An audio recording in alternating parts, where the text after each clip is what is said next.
नमस्कार साथियों, technical देवराही classes में आपका स्वागत है। कैसे हैं? तंदुरुस्त होंगे, स्वस्थ होंगे और आपकी पढ़ाई भी बढ़िया चल रही होगी आने वाली परीक्षाओं की तैयारी के लिए। तो आइए क्लास के लिए स्टार्ट करते हैं। आज की ये क्लास है रस छंद पर आधारित क्लास है। ये रस और छंद पर आधारित क्लास है आपकी, जिसमें कुछ अपन इम्पोर्टेंट क्वेश्चन देखेंगे जो बार बार परीक्षा में रिपीट होते हैं और यहाँ से हर एग्जाम में प्रश्न बनते हों, चाहे आप किसी की परीक्षा की तैयारी कर रहा हो। राइट, तो आइए क्लास के लिए स्टार्ट करते हैं। सबसे पहला क्वेश्चन है, रस कितने प्रकार के होते हैं या माने जाते हैं? रस 9 प्रकार के माने जाते हैं। क्वेश्चन दूसरा है, रस सिद्धांत के प्रवर्तक कौन है? तो रस सिद्धांत के प्रवर्तक कौन है? भरत मुनि के लिए माना जाता है। रस निष्पत्ति का सूत्र किसने दिया है? तो भरत मुनि ने रस निष्पत्ति का सूत्र दिया है। क्वेश्चन 4 देखते हैं, विभाव, अनुभाव और व्यभिचारी भावों के संयोग रस की निष्पत्ति होती है। यह कथन किसका? तो यह भरत मुनि का सिद्धांत है। यह कथन उन्होंने दिया, भरत मुनि ने। श्रृंगार रस का स्थायी भाव क्या होता है? श्रृंगार रस का स्थायी भाव क्या होता है? रति होता है। हास्य रस का स्थायी भाव क्या होता है? मोस्ट इंपोर्टेंट, हंसी होता है। क्या होता है? हंसी होता है। करुण रस का स्थायी भाव क्या होता है? करुण रस का स्थायी भाव क्या होता है? शोक होता है। करुण रस का स्थायी भाव क्या होता है? शोक होता है। रौद्र रस का स्थायी भाव, रौद्र गुस्सा आना, क्रोध आना, दुर्योधन के सुन वचन, है ना, तो क्या हो जाएगा इसमें? क्रोध हो जाएगा। रौद्र रस का स्थायी भाव क्या? क्रोध हो जाएगा। वीर रस का स्थायी भाव क्या होता है? वीर रस का स्थायी भाव, वीर, वीरों का कैसा हो बसंत? कैसा है? उत्साह। खूब लड़ी मर्दानी, वो तो झांसी वाली रानी थी। जहाँ वीरों की लड़ाई झगड़े की बात हो, वहाँ पे क्या आता है? वीर रस आता है। जो उत्साह, इसका स्थायी भाव हो जाएगा। भयानक रस का स्थायी भाव क्या? भयानक रस, भय, भय हो जहाँ पर, देखने से एक अचंबा देखा रे भाई, यानी भय है।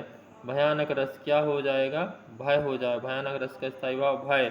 श्रृंगार रस के दो भेद होते हैं, संयोग श्रृंगार और वियोग श्रृंगार। संयोग श्रृंगार जहाँ पर राधा और कृष्ण का मिलन हो रहा, वहाँ पे संयोग श्रृंगार। जहाँ पे राम और सीता का बिछड़ना हो रहा है, वहाँ पे वियोग श्रृंगार। या कृष्ण और राधा का जहाँ पे बिछड़न हो रहा है, वहाँ पे क्या? वियोग श्रृंगार है। तो संयुक्त श्रृंगार के दो भेद होते हैं, श्रृंगार रस के दो भेद होते हैं, संयुक्त श्रृंगार और वियोग श्रृंगार। क्वेश्चन 12, वीरों का कैसा हो बसंत कविता में प्रमुख रस कौन सा है? तो वीर रस हो जाएगा। वीरों का कैसा हो बसंत कविता में प्रमुख रस कौन सा है? वीर रस हो जाएगा। क्वेश्चन 13 देखते हैं, मैया मैया मोही दाऊ बहुत खिंचायो, मैया मोहे दाऊ बहुत खिंचायो। ये खिंचायो क्या है? यही तो हाथ से हंसी आ रही, जिसमें क्या है? खिसियायो की जगह क्या बोल दिया? खिंचायो। तो क्या है? हास्य रस से। क्वेश्चन 13 का ये ऑप्शन करेक्ट हो जाएगा।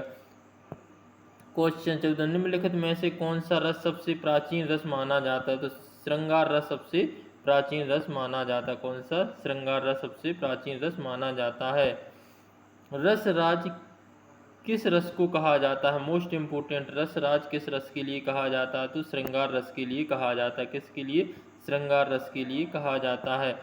श्रृंगार रस का स्थायी भाव क्या होता है? तो रति होता है। क्या? रति होता है।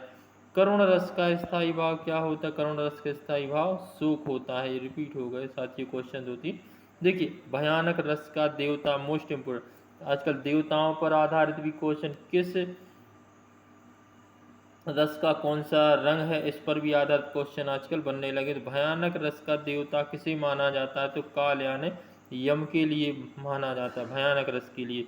विभत्स रस, विभत्स रस का देवता किसे माना जाता है? तो महाकाल, शिव के लिए। विभत्स है जो महाकाल, कालों के काल, महाकाल, विभत्स रस के लिए, शिव के लिए माना जाता है। अद्भुत रस के देवता कौन है? अद्भुत रस के, अद्भुत हैं जो ब्रह्मा। अद्भुत कौन है? ब्रह्मा है। अद्भुत रस के देवता कौन है? ब्रह्मा के लिए माना जाता है।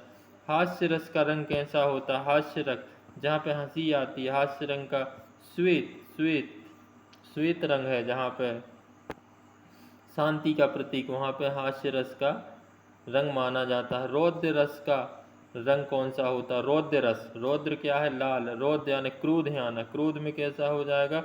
लाल, नीला, पीला हो जाता आदमी, तो लाल हो जाएगा। यहाँ पे क्या हो जाएगा? लाल। रौद्र रस, रस का रंग कौन सा हो जाएगा? लाल हो जाएगा।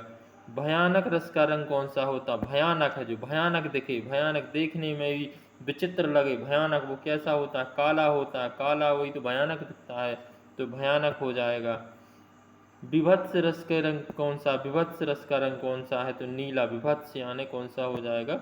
नीला रंग हो जाए। अद्भुत रस, अद्भुत है जो, अद्भुत, अद्भुत रस का रंग क्या माना जाता है? पीला। अद्भुत का कैसा है? पीला। अद्भुत है, पीला हो जाएगा। ये तो साथी कितने 25 क्वेश्चन। अब इसके आगे चलते हैं अपन जी। 26 क्वेश्चन यहाँ से देखेंगे अपन। शांत रस का रंग कौन सा होता है? श्वेत। शांत रस का कौन सा? श्वेत है, धवल है, शांत रस है, धवल हो जाएगा। हाय मेरा पुत्र चला गया ना, हाय मेरा पुत्र चला गया मैं, कौन सा रस है? तो करुण रस है। यहाँ पे रोने जैसी, करुणा जैसी बात हो रही है, दुख की बात हो रही। तो हाय मेरा पुत्र यहाँ से चला गया, पुत्र चला गया, तो क्या है? करुण रस है। एक माँ रो रही कि हाय मेरा पुत्र चला गया, तो करुण रस है। इसमें कौन सा रस है? करुण रस हो जाएगा। रणभूमि में सैनिक शत्रु पर टूट पड़े, क्या है ये? शत्रु पर टूट पड़े। यहाँ वीरों की बात। रणभूमि में कैसी है? सैनिक है, शत्रु पर टूट पड़े, तो ये कौन सा रस हो जाएगा? वीर रस हो जाएगा। सांप को देख वह कांप उठा, सांप को देख वह कांप उठा, तो क्या भय की बात हो रही है? कांप गया है, भय लग रहा, डर लग रहा है उसके लिए, तो कांप उठा, तो भयानक रस हो जाएगा। क्वेश्चन 29 देखते हैं। गंदगी देखकर उसे घृणा होने लगी, अन कुछ ऐसा उसने चीज देखी, गंदगी देखकर उसे घृणा होने लगी। कौन सा? विभत्स रस है। कौन सा? विभत्स रस है, विभत्स रस हो जाएगा। आकाश में इंद्रधनुष देखकर सभी चकित रह जाते हैं, आकाश में इंद्रधनुष देखकर सभी चकित रह जाते हैं। चकित यानी अद्भुत, यानी कुछ ऐसा देखा उनने, चंबा, चकित होगा, तो कौन सा रस हो जाएगा? अद्भुत रस हो जाएगा। क्वेश्चन 32।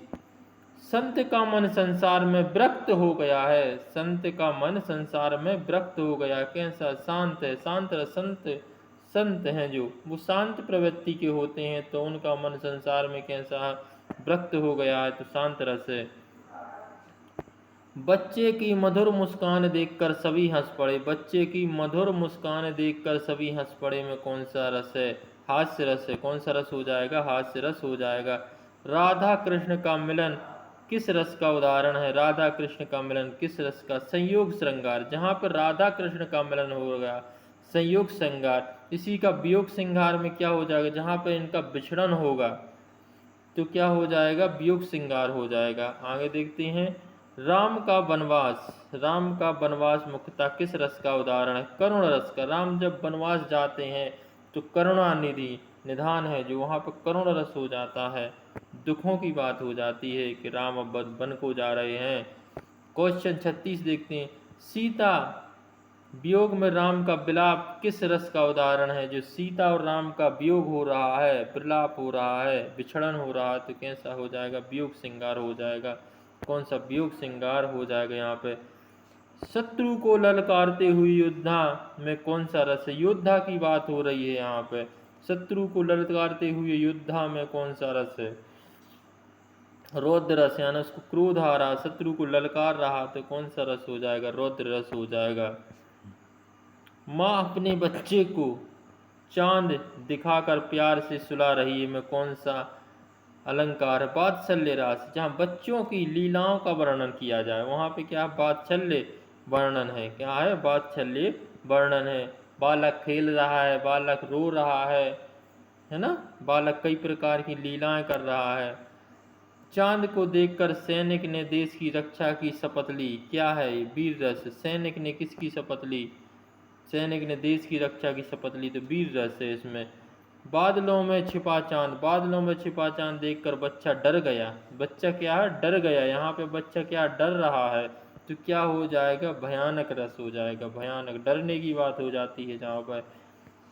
चांद का विचित्र आकृति देखकर सभी चकित रह गए, चांद पर विचित्र आकृति देखकर सभी चकित रह गए। अद्भुत है, अद्भुत है, अद्भुत रस हो जाएगा।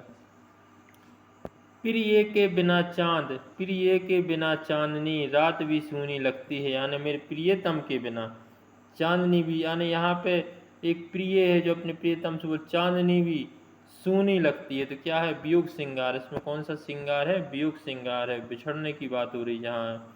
अब देखिए छंद पर आधारित प्रश्न, मोस्ट इम्पोर्टेंट है। छंद किसे कहते हैं? छंद निश्चित मात्रा, वर्ण, यति, गति। जहाँ पे अपन कोई छंद पढ़ रहे हैं, हे प्रभु आनंद दाता, तो यहाँ पे अपन रुक गए, आनंद दाता, तो ये है यति।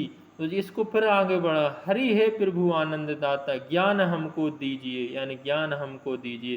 तो इसमें गति में बंधी रचना जी क्या कहलाते हैं, छंद कहलाते हैं। निश्चित मात्रा, वर्ण, यति और गति में बंधी रचना क्या कहलाती है, छंद कहलाते हैं। छंद के कितने मुख्य भेद होते हैं? छंद के कितने मुख्य भेद होते हैं? छंद के मुख्यतः दो भेद होते हैं छंद के, वर्णक छंद और मात्रिक छंद। कौन से? वर्णक छंद और मात्रिक छंद। आगे देखते हैं अपन 47 क्वेश्चन।